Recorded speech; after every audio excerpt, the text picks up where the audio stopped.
Welcome to High Anxiety. This is Ty. Well, it's just me.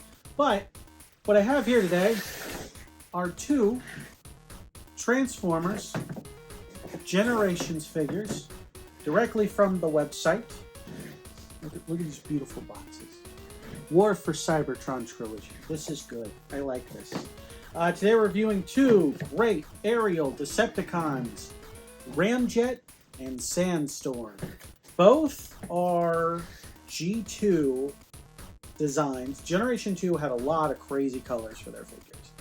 And Sandstorm and Ramjet, I think Sandstorm was actually just a G2 figure, because I don't remember there being a secret named Sandstorm.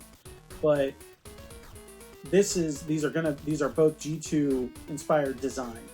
And I'm very excited to open for them. I have a soft spot for G2.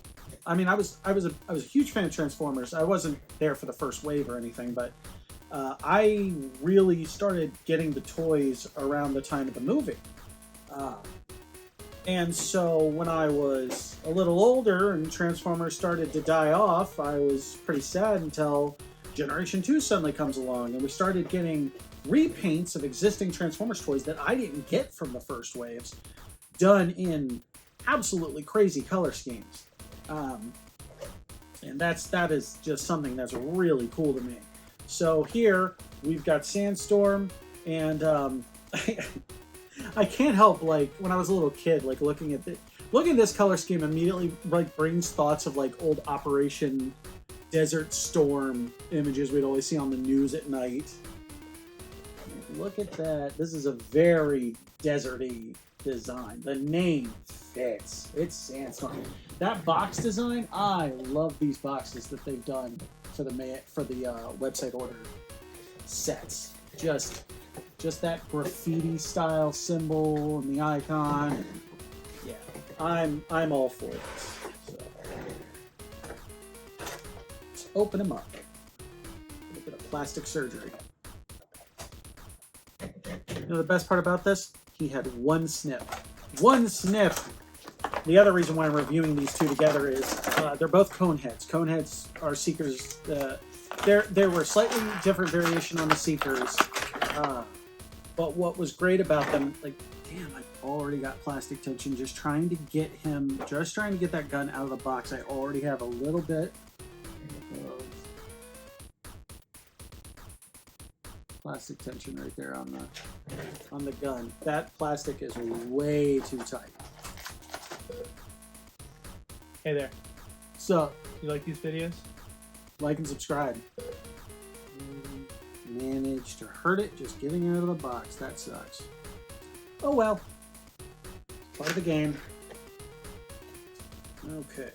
But yeah, so this is seriously just the mold for Ramjet, done in desert camo. Skipping his shoulder guns. Like I say, you can't be a good Seeker without shoulder guns. What's funny is because there's so many different types of Seekers, I do like to mix it up every now and then. There's like a couple where I will take the guns off the shoulders and actually put them in their hands. Because I don't know why, I just think that's kind of cooler. Just to have a different look to them. I'm really happy that they're still going with the cone head design. One thing that does kind of suck about this is he's a cone head. That's clearly supposed to be the tip of the jet, but if you look at his back, it's a fake cone. He gets covered up by the real cone, but what is really nice is it's a cone with that sharp style design on the side. So it's got that war paint design that they would give on some jets. He poses the way Seekers pose. There is nothing new here. If you've seen an Earthrise Seeker, you have seen this Ramjet, but the color on it, I just really dig the camo look. He's got just the plain black face, which is not a huge surprise. But his posability on the head is pretty good. You can do full left and right, and I like you can kind of tip him back a little bit so he's looking upward. The arms, you can do the classic turn arms here, so hands. Outward. This is the traditional pose for shooting for a seeker when they're just arms out, just blasting away. And I dig it. I dig it. The other nice thing is with the Ramjet, with the cone heads, they gave some of them. They give them these like fuselage rockets. I think it adds to the design. I dig it. The color, the bits of silver that they do use looks like, or sorry, no, it's white. The bits of white that they use are on the knees, and I think it looks great. I really have no real complaints about. I really like this mold. The Seekers for this line, I think, are some of the best modern Seekers we've had in the Transformers line. All right. Without much to talk about on them, let's just go ahead and change them up. G2 had some really, really wild color. Like if you look, when they did different G2 versions of a lot of the combiners, they're in like camo purple and orange and neon green and there was just something about it that was so cool because it was tacky, and I was a kid. I didn't know what tacky was. But I dug it. I really dug it. You almost have a little bit of a Macross action if you pose them this way. I'm really happy that the way they designed the hands to hide the fists without leaving a big empty gap like a lot of them do, and then so the hand folds like that. I dig it. I think they did really good work when designing Seekers, especially for something.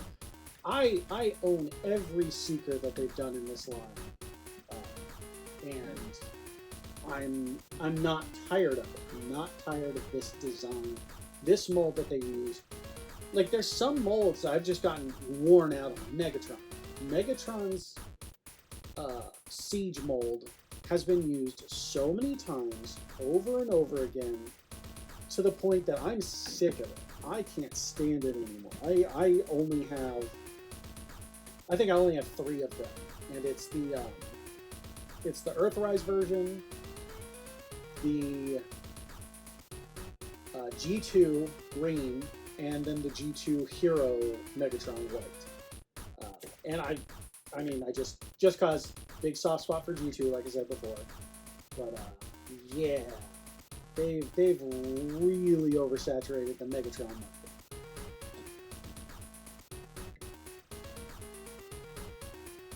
There's a reason why some people just don't even review them anymore. And I get it. You don't need to review much in the way of Megatron anymore. What are you doing? What you messing with over there? Yes? Okay. Come here. We need to show you one.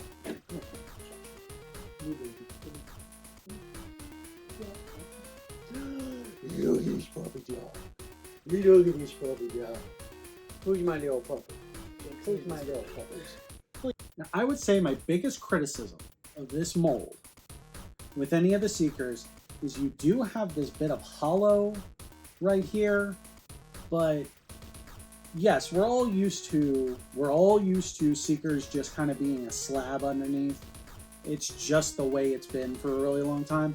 But I honestly think this is the least visually offensive slab underneath. It's with Seekers, it's always, with a lot of them, it's always been, here's this really cool jet, and it's just carrying a robot underneath. And with this one, it kind of does a decent job, making it feel like it is a vehicle. It does an okay job. Obviously, it doesn't have like landing gear or anything, but it doesn't need it. I really like that shark design on the nose. This just gives it a really cool. This just makes me think of 90s desert war footage we were always seeing as we were kids. And I dig it. I really dig it.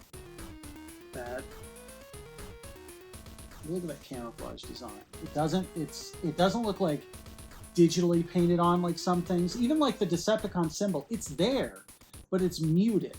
And it works. It works. I think this is one of the most in disguise robots in disguise that we have in terms of Seekers.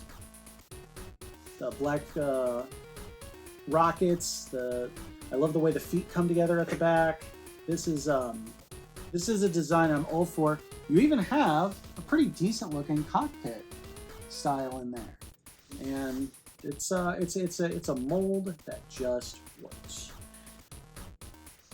And we're really not going to get that much different from Ramjet, as you're going to see here. Ramjet and Sandstorm might just be the same guy, except G2 Ramjet is in the most beautiful purple, blue, neon. This is just a vomit of 90s color. And this is a vibe. I really like this. Let's get him out of there.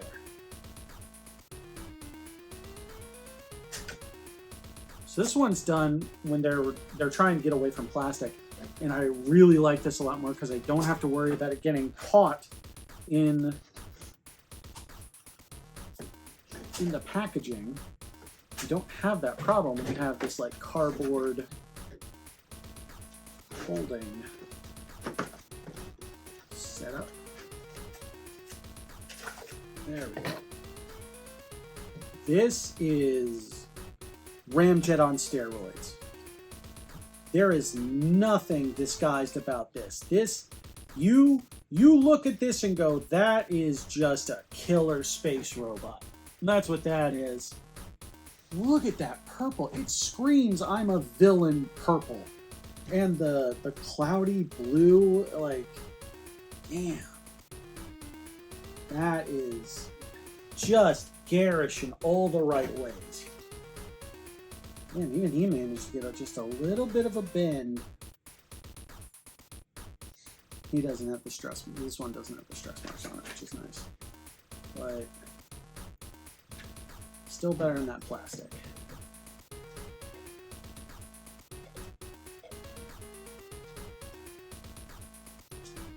So it's the same, but purple, blue, and black. Separated at birth. I love it. Obviously, you don't need to see the transformation, but I'm going to go ahead and transform him so we have the jets to compare.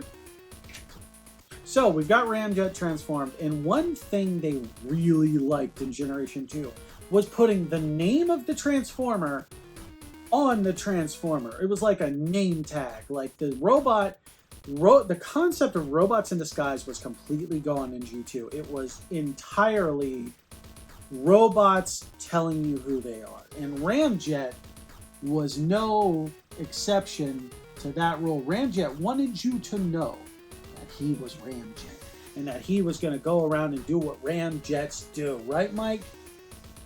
Look at that Decepticon symbol on there. That is classic Decepticon purple, but with that blue mixed in and the black, it is popping. I can't get over how it is the same mold. It is the same figure, but with just two such severely different feels to them. And that is probably why I am all for Seekers. I am all for Seekers because it's the same mold over and over again. They know that, and so they go nuts with the color scheme. And it is a thing, and I love it. So, yeah, I would say that's really all I can say about these. These figures have been reviewed to the point that they can't be reviewed anymore. I just really wanted to show off these color schemes. That's really what it comes down to. I really got to get stands for these guys so I can have them in some really cool flight poses. I feel like I would definitely display these more as jets than I would as robots. And I think that's perfect for whoever wants to do it. So Ramjet, Sandstorm, Decepticons, G2. Though I think Sandstorm was unreleased, was the situation. He was an unreleased G2 design, and this is Ramjet's G2 color scheme. And that's about all I can say about these guys. This is High Anxiety. I'm Ty, Ramjet, Sandstorm. Thanks for watching.